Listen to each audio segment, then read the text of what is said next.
My name is Sarah Hahn, and I am the new Adult Ministries Director at Celebration Church, mostly leading the community groups and coming discipleship classes and basically any ministry that we want to open up to adults at the church. I have the honor and privilege of being able to be the vessel that God uses to do that. My story is it's about 5 or 6 years ago in my relationship and the time that I was spending with the Lord. He really led me to want to sell our house and buy a house that was a little bit smaller, basically downsize. And my husband and I brought that to my husband and we prayed about it. And God was very clear that the house that I'm in right now is the house that we needed to buy, and He really just worked out every detail to make it happen. And so we bought this home, and I was so expectant of what the Lord was going to do for our family in this home. And within 6 months, in the middle of the day one day, it just rained and rained and rained, and the storm drain next to our house clogged up and overflowed and filled our basement with about 3 to 3.5 feet of water. And it literally destroyed everything that my husband found important. His vehicles, his school textbooks and notebooks, everything he had worked hard for, all of his work belongings. The downstairs of our house was really just the place where my husband kept everything that was important to him, and it was all gone in a matter of 20 minutes.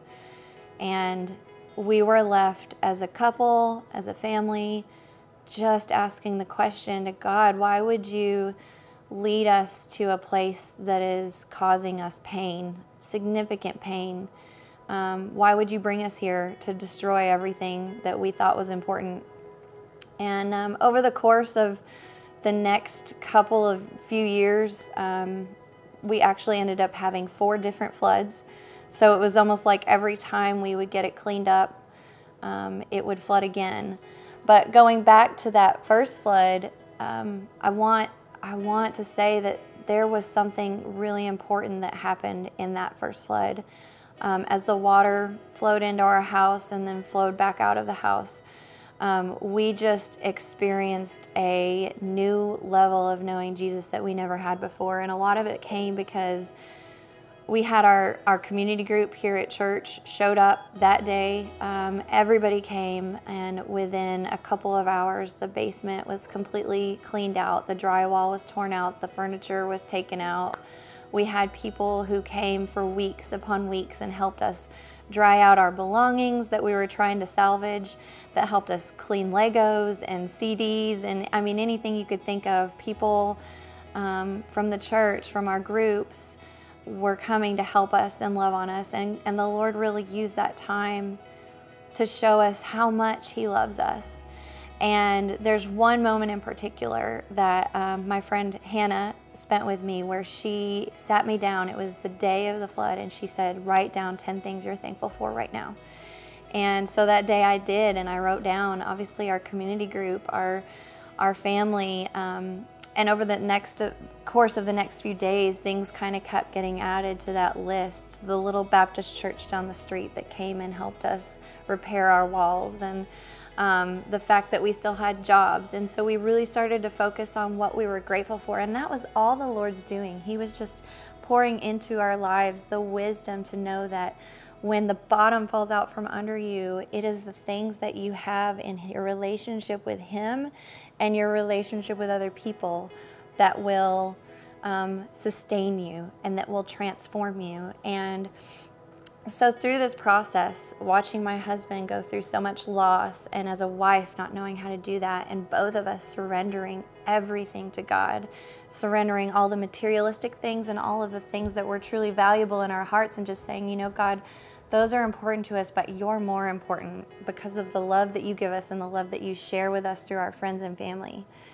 And we have come out of this season of flooding completely different people.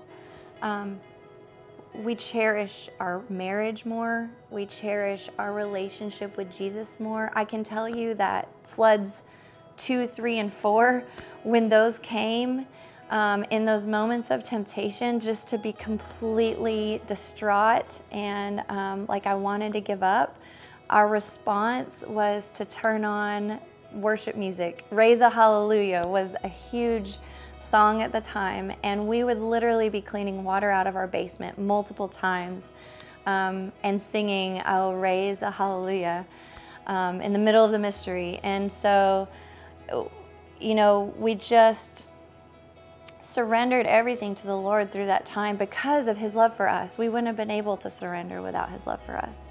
And he's made us into this new creation through the process. And because of it, we've been able to love people more. We love each other more. We're more dependent upon him now. And my relationship with Jesus is just so much more tender and real and authentic than it ever has been. And so the answer to that question that we asked when that first flood came, God, why would you take us through something so painful intentionally when it hurts? The answer to that was because he wanted us to love him unconditionally. And the best way to go through that is to go through the conditions is the best way I can say it. And that list that we made of 10 things that I made, of the 10 things I was thankful for, eventually number 10 on that list, I was able to write down that I was thankful for the flood. And that it was the flood that really brought us closer to him, and I'm thankful for it. And I can look back and see that all the mucky, icky water that came through was actually this purifying water, and we rose out of it more in love with Jesus, more dependent on him and thankful for him. And we're moving out of this phase now to the next phase because of how he's transformed us. What's one piece of advice you would give to someone who is currently walking through a flood in their life? My best advice is to seek Jesus in the flood. I think a lot of times we will go, well, the enemy did this to us. The enemy brought the flood. Or we'll say, oh, this is just a test, or whatever the case is. And I don't think that we always know in the moment why we're going through something. It might not be an attack from the enemy. It might be something that God is just allowing you to go through. You know, we don't know the answer to that, but what we do know is that Jesus is in the floods and the fires with us at all times.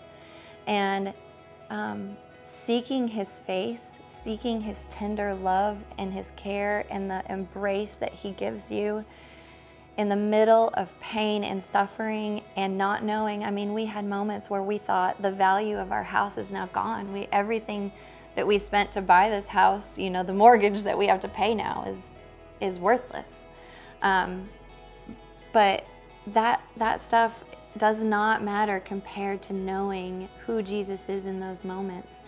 And there is no greater joy in my life, in my experience in my life, there is no greater joy than experiencing the truest love of Jesus Christ when you're in the middle of physical, earthly pain, when everything that the world says is important is taken away from you, and you focus on his face and focus on his love and the truth of who he is.